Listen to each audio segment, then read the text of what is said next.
बिस्मिल्लाहिर्रहमानिर्रहीम। अस्सलाम वालेकुम डियर स्टूडेंट्स, मैं हूं मोहम्मद अजीम शरीफ, योर फिजिक्स टीचर। और लास्ट लेक्चर जो हमारा चल रहा था that is about movement of inertia. तो हमने उसी लेक्चर को आगे प्रोसीड करना है। हमने last time movement of inertia of a rigid body के लिए डेरिवेशन की थी, बल्कि उससे पहले हमने एक ऑर्बिटिंग ऑब्जेक्ट का मूवमेंट ऑफ इनर्शिया भी कैलकुलेट किया था। तो दो तरह की सिचुएशन में हमने मूवमेंट ऑफ इनर्शिया को अंडरस्टैंड किया, ऑर्बिटिंग ऑब्जेक्ट के लिए भी और एक स्पिनिंग ऑब्जेक्ट के लिए भी। अब जो ऑर्बिटल मोशन है उसके लिए एक बात आप याद रखो कि जब भी कोई ऑब्जेक्ट ऑर्बिट कर रहा होगा तो उसमें ऑब्जेक्ट को आप as a point object consider करोगे, कंसिडर करोगे। और उसके मूवमेंट ऑफ इनर्शिया को कैलकुलेट करने के लिए हम जो फॉर्मूला यूज करेंगे वो हमारे पास है mr²। अच्छा बेटा, अब ये पॉइंट ऑब्जेक्ट का क्या सीन है? किसी भी ऑब्जेक्ट का जो साइज होता है वो डिपेंड कर रहा होता है कि उसको कहां से आप देख रहे हो। जैसे हम स्टार को अगर देखें तो स्टार जो है वो हमें बहुत ही स्मॉल नजर आता है, उसको हम एज ए पॉइंट ऑब्जेक्ट ले रहे हैं। अब ये क्यों ऐसे छोटा नजर आता है? क्योंकि उसके और हमारे दरमियान जो डिस्टेंस है वो बहुत ही ज्यादा है as compare to size of the star. तो इट मींस किसी भी ऑब्जेक्ट का जो साइज है वो मैटर करेगा कि उसको कितनी दूर से देखा जा रहा है। अगर हमारा जो डिस्टेंस है उस ऑब्जेक्ट से बहुत लार्ज हो as compare to size of the object, तो that can be considered as point object, point mass. तो जनरली जो ऑर्बिटल मोशन है उसमें यही केस होता है कि हमारे पास जो डिस्टेंस होता है वो लार्ज होता है as compare to size of the object. इसी वजह से हम ऑर्बिटिंग ऑब्जेक्ट जो है उन्हें पॉइंट ऑब्जेक्ट के तौर पर ट्रीट करते हैं। और जब कोई ऑब्जेक्ट पॉइंट ऑब्जेक्ट लिया जाएगा तो उस वक्त वहां पे जो शेप है या वहां पे उसका जो साइज है या मैस की डिस्ट्रीब्यूशन है ये वहां पे मैटर नहीं करेंगे। फिर सिर्फ दो ही फैक्टर हैं जिसकी बेस पे आप मोमेंट ऑफ इनर्शिया को कैलकुलेट करोगे। एक तो उसकी मैस को देखोगे और दूसरा उसका distance from the axis of rotation. तो ये बात हमने ऑर्बिटिंग ऑब्जेक्ट के लिए कर ली। अब जरा स्पिनिंग बॉडी की तरफ आते हैं। जब आप स्पिनिंग बॉडी की बात करोगे तो उसका जो मोमेंट ऑफ इनर्शिया है वो definitely shape, size, mass distribution और इसके अलावा position of the axis of rotation, इन तमाम फैक्टर्स पे डिपेंड करेगा। अगर किसी ऑब्जेक्ट की शेप चेंज करेंगे तो डेफिनेटली वहां पे जो मूवमेंट ऑफ इनर्शिया का फार्मूला होगा वो भी चेंज हो जाएगा। और अगर मैस की डिस्ट्रीब्यूशन चेंज करते हैं तो again movement of inertia change होगा। तो इसी की बेस पे यहां पे मैंने एक फिगर में डिफरेंट ऑब्जेक्ट्स के मूवमेंट ऑफ इनर्शिया दिए हैं, लेकिन ये सारे के सारे जो मूवमेंट ऑफ इनर्शिया यहां पे गिवन है they are about the axis which passes through the centre of gravity of the object. ये जितने भी एक्सिस है ये नॉर्मली हमने कहां पे लिए? सेंटर ऑफ ग्रेविटी में से पास होने वाली लाइन के तौर पर। अच्छा, ये सिर्फ एक केस है जिसमें हमारे पास जो एक्सिस है वो एज पे ली है, अदरवाइज बाकी तमाम सिचुएशन में हमारे पास जो एक्सिस ऑफ रोटेशन है it passes through the centre of gravity. तो आपने बेटा ये जो फार्मूलाज हैं सारे ये आपने याद रखने हैं ताकि न्यूमेरिकल प्रॉब्लम में आपको दिक्कत ना हो। तो बेटा अब हमारा जो नेक्स्ट इसमें, बल्कि हम एक आध एमसी यहां पे न्यूमेरिकल भी कर लेते हैं। पहला न्यूमेरिकल जरा देखें, इसमें क्या है? 4 मैसेज ईच और मैस 5 kg। हमारे पास ईच मैस की वैल्यू कितनी है? 5 kg है। Are placed on a horizontal disc. यहां पे अज्यूम कर लें कि ये हमारे पास एक हॉरिजॉन्टल डिस्क है और इसके ऊपर जो है वो मैसेज रखी हुई हैं और सारी की सारी मैसेज एक्सिस ऑफ रोटेशन से एक फिक्स डिस्टेंस पे हैं। एक्सिस ऑफ रोटेशन से क्या है? एक फिक्स डिस्टेंस पे है। सबके लिए जो आर की वैल्यू है वो सेम है और वो आर हमें यहां पे गिवन है। आप देख सकते हो कितना डिस्टेंस बताया हुआ है, इट इज 0.1 मीटर। तो डिस्टेंस हो गया 0.1 मीटर। और कहा क्या जा रहा है? What is the moment of inertia of the whole system. ये चारों मैसेज ने मिलके जो एक सिस्टम बनाया है, हमने इस सिस्टम का मोमेंट ऑफ इनर्शिया कैलकुलेट करना है। तो पीछे बेटा अभी हमने बात की थी कि अगर बहुत सारी मैसेज हों भी और आप अगर सिस्टम का total moment of inertia calculate करना चाह रहे हो तो आप तमाम छोटी छोटी मैसेज के मोमेंट ऑफ इनर्शिया को क्या करोगे, ऐड कर लोगे। अब ये हमने ऐड करना है इनके मोमेंट ऑफ इनर्शिया को, लेकिन उससे पहले आप मुझे बताओ ये वाले सारे के सारी जो मैसेज हैं ये ऑर्बिटल मोशन में आएंगी अगर ये डिस्क रोटेट करती है तो। और ऑर्बिटिंग जितने भी ऑब्जेक्ट होते हैं उनके मोमेंट ऑफ इनर्शिया को कैलकुलेट करने के लिए जो हमारे पास फार्मूला है वो है mr²। तो हमने ये फार्मूला अप्लाई करना है, लेकिन चूंकि यहां पे 4 मैसेज हैं तो इसको 4 टाइम्स ऐड करेंगे। अगर 4 टाइम्स ऐड करेंगे तो ओवरऑल ये 4 टाइम्स हो जाएगा, यानी mr² plus mr² plus mr² plus mr², और ये आपके पास 4mr² बनेगा। खैर इसमें आप वैल्यूज पुट करके इजीली जो मोमेंट ऑफ इनर्शिया है सिस्टम का वो कैलकुलेट कर सकते हो। मैस की वैल्यू हमारे पास 5 है और r की वैल्यू यहां पे हमारे पास 0.1 है, लेकिन इसका स्क्वायर भी करेंगे तो ये आप आसानी से कैलकुलेशन खुद करोगे बेटा। नेक्स्ट पॉइंट की तरफ आते हैं बेटा। दूसरा जो क्वेश्चन है वो एक सॉलिड सिलेंडर के हवाले से है। एक सॉलिड सिलेंडर है, उसकी मैस हमें बता दी है, कितनी है बेटा, 5 kg। तो मैस हमें गिवन है 5 kg, मैस दे दी। और आगे इसका जो रेडियस है वो भी गिवन है, रेडियस की वैल्यू कितनी है बेटा, ये हमारे पास है 0.3 मीटर। और करना क्या है हमने, ये सिलेंडर रोटेट कर रहा है about the central axis. Central axis का मतलब क्या है, ऐसा एक्सिस जो उसके सेंटर ऑफ ग्रेविटी में से पास कर रहा है, उसके सेंटर में से पास कर रहा है। तो उसके लिए बेटा आपको सिलेंडर का मोमेंट ऑफ इनर्शिया का जो फार्मूला है वो पता होना चाहिए। तो बेटा ये एक सॉलिड सिलेंडर है, तो पिछली स्लाइड पे अगर आप देखो तो सॉलिड सिलेंडर के मोमेंट ऑफ इनर्शिया के लिए जो फार्मूला है वो क्या है, 12 mr²। तो आप यहां पे हाफ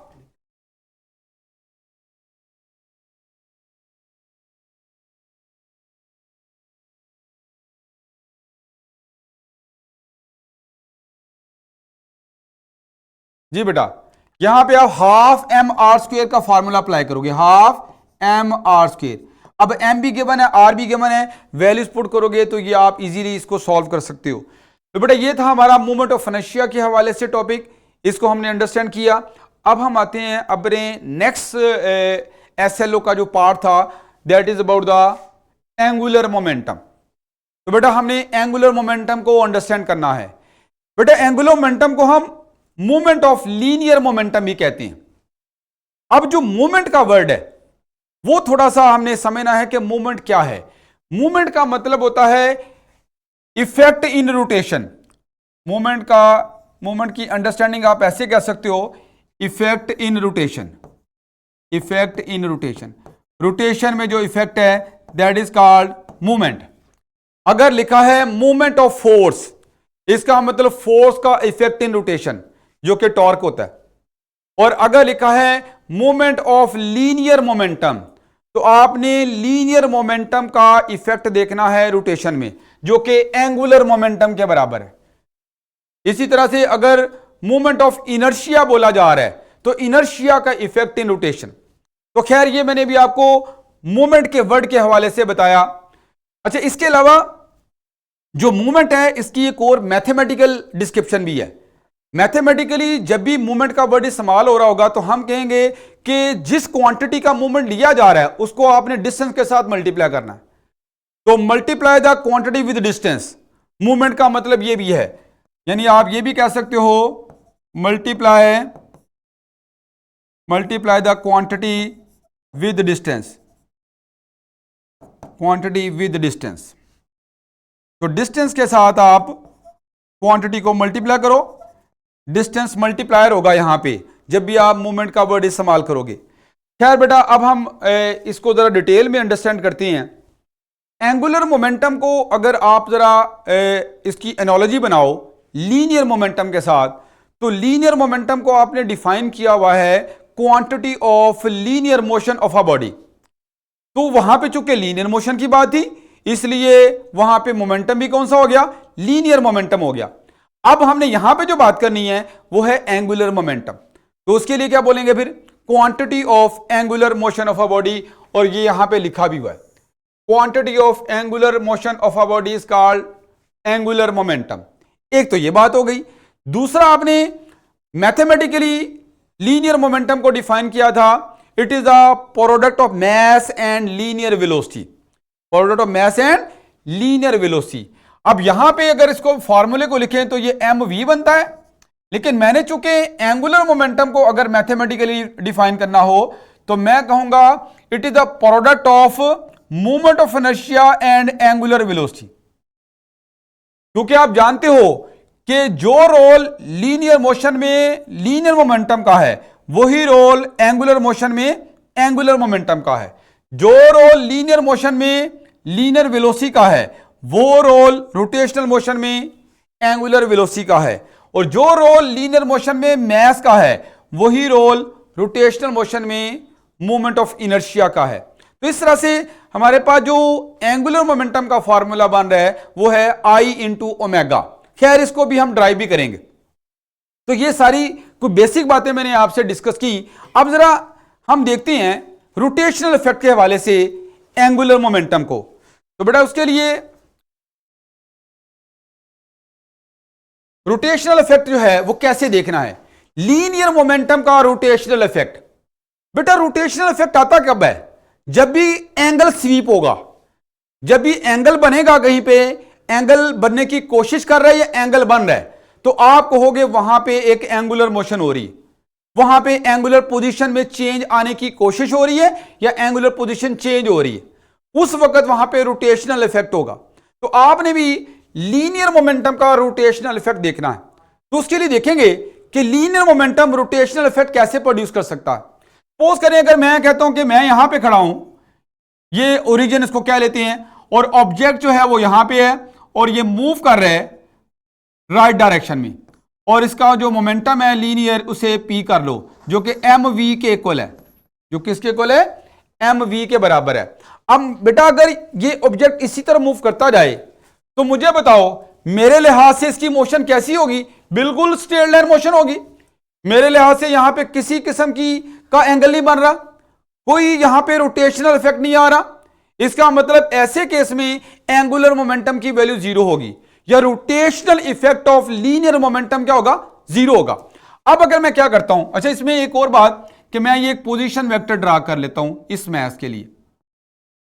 मैं इसके लिहाज से देखूंगा कि अगर ये जो पोजीशन है एंगल की तरफ जाएगी तो तभी यहां पे रोटेशनल इफेक्ट आएगा।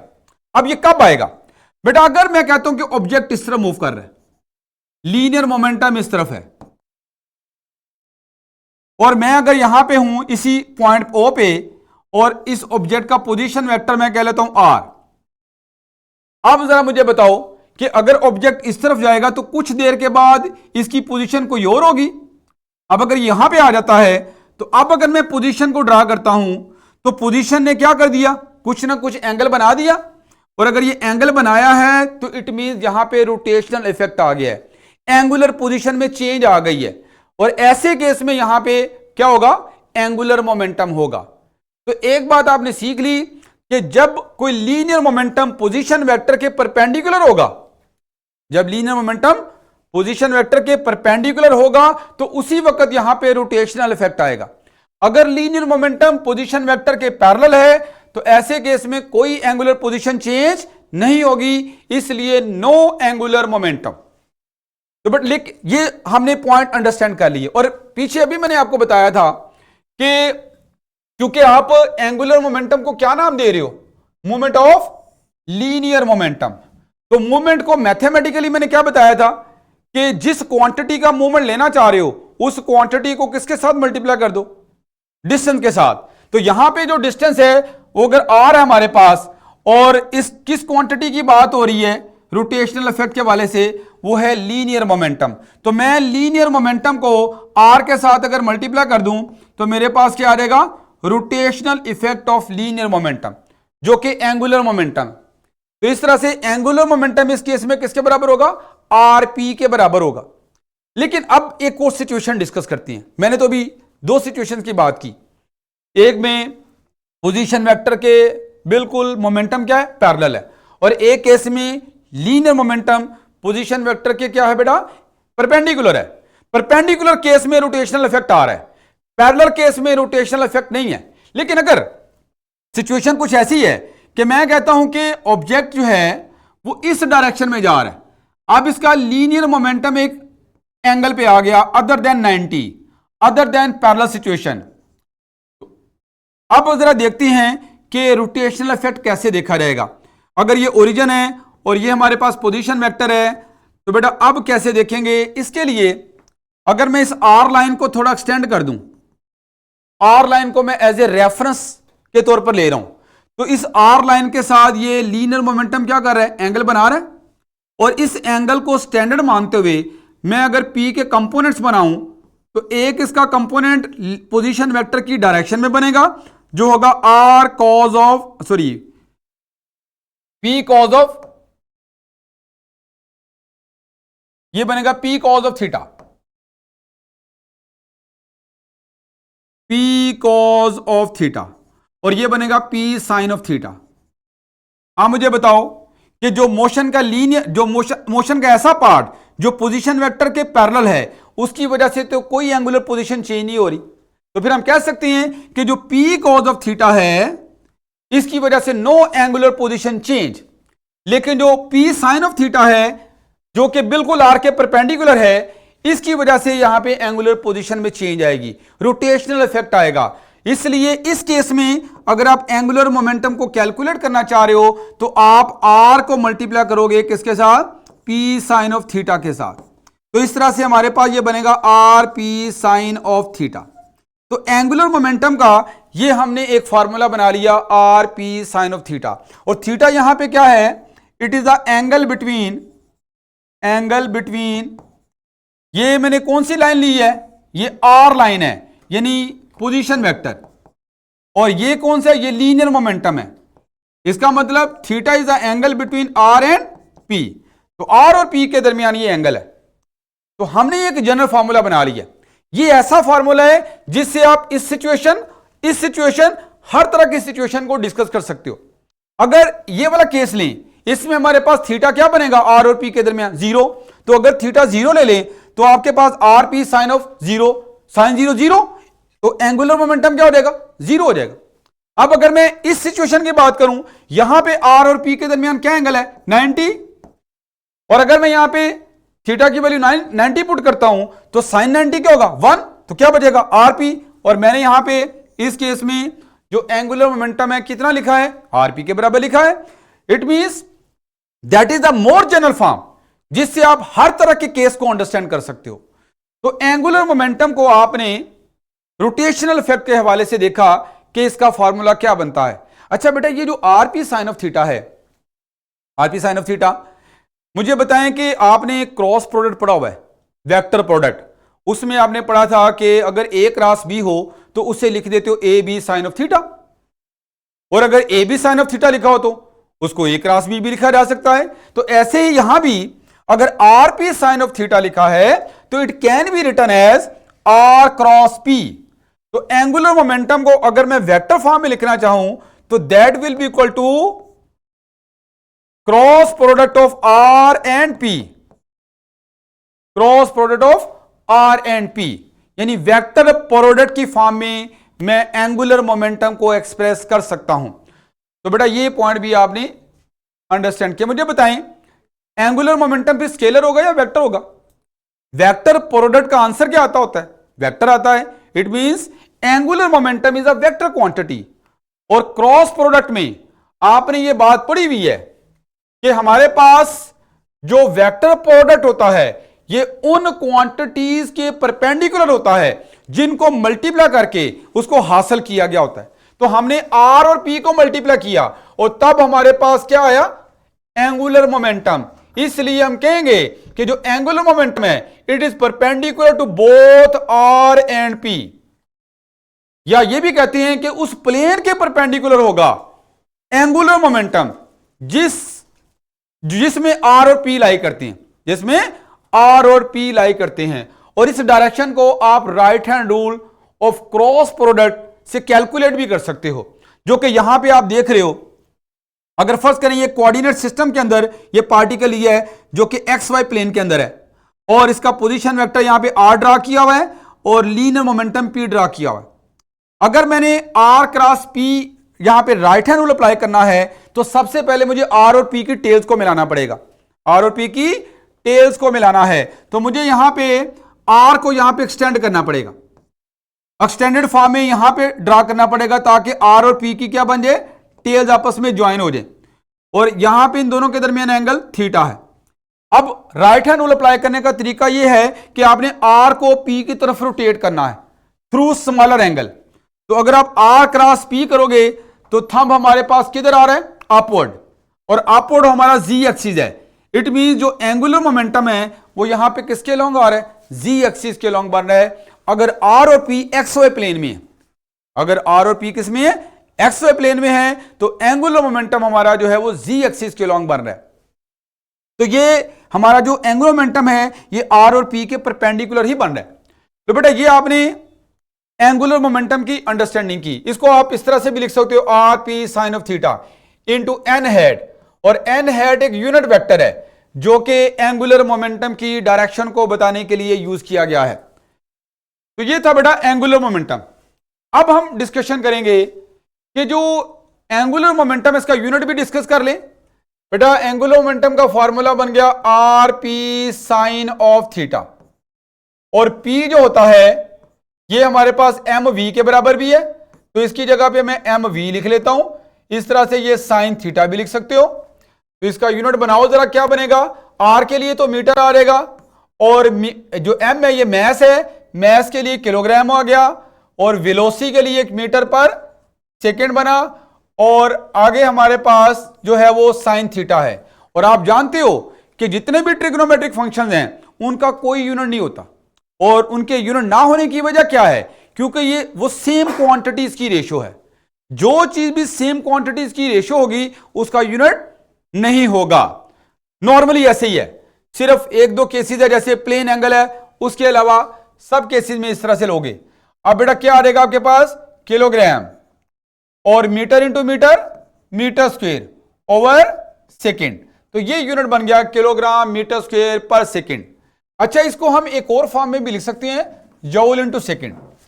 जूल इंटू सेकेंड में कैसे कन्वर्ट करेंगे, ये जो kilogram metre square over second है, अगर मैं यहां पे सेकंड से मल्टीप्लाई कर दूं और सेकंड से डिवाइड कर दूं तो मैथ कहता है ऐसा करने से कोई चेंज नहीं आती। अब अगर मैं ऐसे कर लेता हूं तो ये क्या बनेगा, किलोग्राम ऊपर आ गया मीटर स्क्वायर, नीचे second into second, second square बन गया, और साथ हमारे पास ये सेकंड आ गया। और जो ब्रैकेट वाली चीज है ये अगर आपने वर्क वगैरह को पढ़ा हुआ है तो ये चीज हमारे पास जूल के बराबर है। तो जूल इंटू सेकंड जो है ये एंगुलर मोमेंटम का अनदर यूनिट बन रहा है। तो बेटा अब अगले पॉइंट की तरफ आते हैं। हमने अब angular momentum of a particle in a circular motion, इसको ड्राइव करना है, इसके लिए फॉर्मूला डिस्कस करना है। तो बेटा इस फॉर्मूले को डिस्कस करने के लिए हम स्टार्ट करेंगे, यहां पे सपोज करें कि एक पार्टिकल है जिसकी मास m है और ये एक सर्कल में रिवॉल्व कर रहा है। ऐसा सर्कल जिसका रेडियस जो है वो r के बराबर है, जिसका रेडियस बेटा किसके बराबर है, r के बराबर, और किसी भी एक पॉइंट के ऊपर इसका जो लीनियर मोमेंटम है वो यहां पे p कहा गया है। तो अब अगर मैं इस ऑर्बिटिंग या सर्कुलेटिंग पार्टिकल के एंगुलर मोमेंटम को लिखना चाहूं तो मैं लिख सकता हूं R P sine of theta. ये मैं मैग्नीट्यूड लिख रहा हूं। तो बेटा इसमें आप मुझे बताओ कि ये तो आर एज इट इज आ गया, पी ऐसे ही आ गया, और थीटा कितना है, ये थीटा जो इस फॉर्मूले के अंदर आ रहा है किन के दरमियान एंगल है, आर और पी के दरमियान। तो ये पी है हमारे पास और इधर जो है ये आर है, तो आर और पी के दरमियान एंगल कितना बन रहा है, 90 बन रहा है। तो अगर ये एंगल 90 है तो मैं यहां पे साइन 90 लिख दूंगा। तो बेटा साइन 90 हमारे पास किसके बराबर होता है, 1 के इक्वल होता है। ये आपने पढ़ा होगा, कैलकुलेटर से चेक कर सकते हो। इस तरह से ये फॉर्मूला आ गया आर पी, और पी किसके बराबर है, पी हमारे पास एम वी के इक्वल होता है। इस तरह से एंगुलर मोमेंटम का फॉर्मूला बन गया M V R, that is the formula of angular momentum. एक तो ये फॉर्मूला आपने याद रखना है। ये ऑर्बिटिंग पार्टिकल के लिए हमने एंगुलर मोमेंटम की एक फॉर्म बना ली। अब आते हैं यहां पे कि मैं v को आर ओमेगा भी लिख सकता हूं। इसको मैं एंगुलर वेलोसिटी की फॉर्म में लिखना चाह रहा हूं, क्योंकि शुरू में मैंने एंगुलर मोमेंटम को डिफाइन किया था, it is a product of moment of inertia and angular velocity. मैं जरा उस तरफ जाना चाह रहा हूं, तो बेटा आप इसको यहां पे यूज करो, v की वैल्यू इधर पुट कर दो, तो v की वैल्यू पुट करने पे एंगुलर मोमेंटम हमारे पास किसके बराबर आएगा, v की जगह पे आएगा r ओमेगा, और इधर आ गया r, और ये क्या बन जाएगा बेटा, m एज इट इज आ गया, r इंटू r स्क्वेयर हो गया, और इधर साथ ओमेगा आ गया। तो ये एक फॉर्म बन गई है L is equal to M R square omega. ये भी ऑर्बिटिंग ऑब्जेक्ट के लिए भी डिस्कस कर रहे हैं। और बेटा आप जानते हो कि फॉर ऑर्बिटिंग ऑब्जेक्ट, जितने भी ऑर्बिटल मोशन में ऑब्जेक्ट होते हैं उनके लिए जो मोमेंट ऑफ इनर्शिया है वो किसके बराबर होता है, एम आर स्क्वेयर के बराबर होता है। तो फिर यहां पे जो एम आर स्क्वेयर आपको फॉर्मूले के अंदर नजर आ रहा है, ये वाली चीज, ये बेसिकली मोमेंट ऑफ इनर्शिया है फॉर अ ऑर्बिटिंग ऑब्जेक्ट। तो इस तरह से एंगुलर मोमेंटम हमारे पास क्या बनेगा, आई इंटू ओमेगा। तो बिल्कुल वही फॉर्मूला बन गया जो मैंने शुरू में लिखा था। तो आपने एक पॉइंट ऑब्जेक्ट का जो एंगुलर मोमेंटम है उसको यहां पे डिस्कस किया है, यानी ऑर्बिटिंग ऑब्जेक्ट के एंगुलर मोमेंटम को या सर्कुलेटिंग पार्टिकल के एंगुलर मोमेंटम को। अब हम बात करते हैं एक रिजिड बॉडी के लिए। बेटा एग्जांपल्स बाद में देखेंगे, पहले जरा रिजिड बॉडी की बात करते हैं। बेटा रिजिड बॉडी का मोमेंट ऑफ रिजिड बॉडी का एंगुलर मोमेंटम, रिजिड बॉडी का एंगुलर मोमेंटम हमने अंडरस्टैंड करना है। तो सपोज कर लें ये हमारे पास एक रिजिड बॉडी है जो कि जी एक्सिस के अबाउट रोटेट कर रही है, जी एक्सिस के अबाउट क्या कर रही है, रोटेट कर रही है, और इसकी रोटेशन एक्स वाई प्लेन के अंदर है, ठीक है। और जब भी आप रिजिड बॉडी की बात करते हो तो आप ये अज्यूम करते हो कि whole body is composed of large number of small particles. तो यहां भी हम यही अज्यूम करेंगे कि पूरी की पूरी जो रिजिड बॉडी है ये छोटी छोटी मैसेज से मिलकर बनी हुई है, ठीक हो गया बेटा। अच्छा एक और बात कि रिजिड बॉडी जिस एंगुलर वेलोसिटी के साथ रोटेट कर रही है उस एंगुलर वेलोसिटी को हम ओमेगा कह लेते हैं।